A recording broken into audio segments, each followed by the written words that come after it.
The first part of her question says, is it okay to say dhikr before the salah starts instead of afterward? Basically, she's asking about adhkar al-sabah wal-masa. The adhkar which to be recited early morning and before sunset.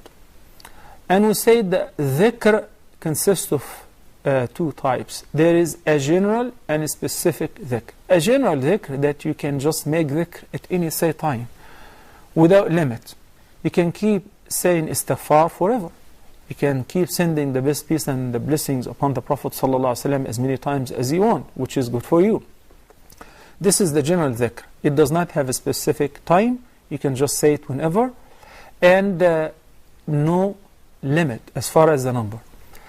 The specific dhikr is the one which we have to adhere to its prescription. When the Prophet ﷺ says, for instance, that you should say after the prayer 33 times, Subhanallah, likewise, Alhamdulillah, likewise, Allahu Akbar, and so on, then it is not permissible to say it 35 times or 40 times each. Nor is it permissible to say that dhikr before the prayer is finished. Adhkar al-sabah wal-masa, the adhkar which are to be recited in the morning and in the evening. How do we know that there is a prescription with regards to the timing?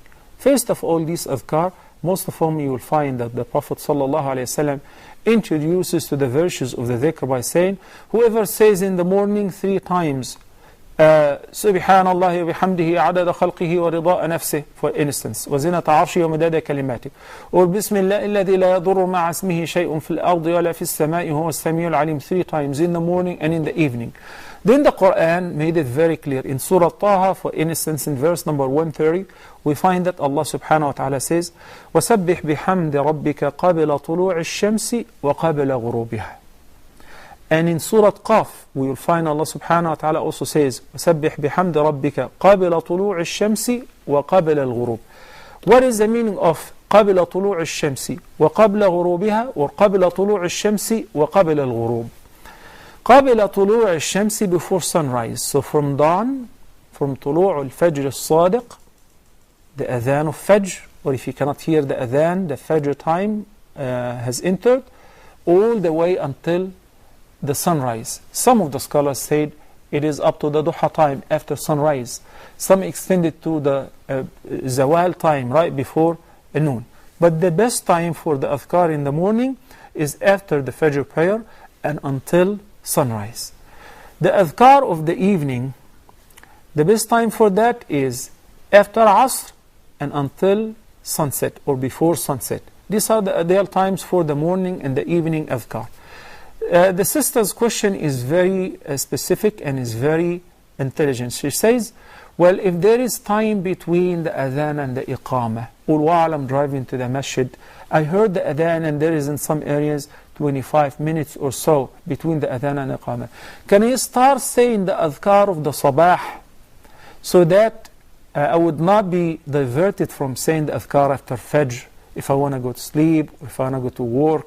Similarly, between the adhan and the Asr prayer, the iqamah, can I say the specified adhkar of the evening? Yes, you can. Because what counts is the time, not the prayer time, not when will you get to pray. Once you hear the adhan, you can just start saying the adhkar, whether you say it before or after the prayer. Yet, if you guys are going to pray in the masjid, there is something that is better and there is the best. The best thing that you can do between the adhan and the iqamah is offer a sunan al-rawatib, the prescribed nawafil or sunan before the prayer, especially the 2 rak'ahs before Fajr. Because in the sound hadith, the Prophet ﷺ said these 2 rak'ahs, rak'ata al-Fajr, khayrun min ad-dunya wa ma fiha, are better than the entire dunya and what it contains with regards to the thawab.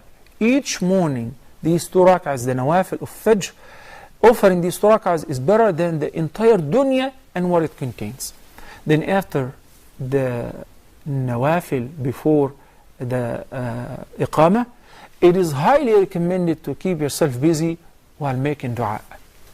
Any form of dua, praying for yourself and others, making istighfar, because in the sound hadith, the Prophet ﷺ said that the dua which is made between the adhan and the iqamah, will not be rejected.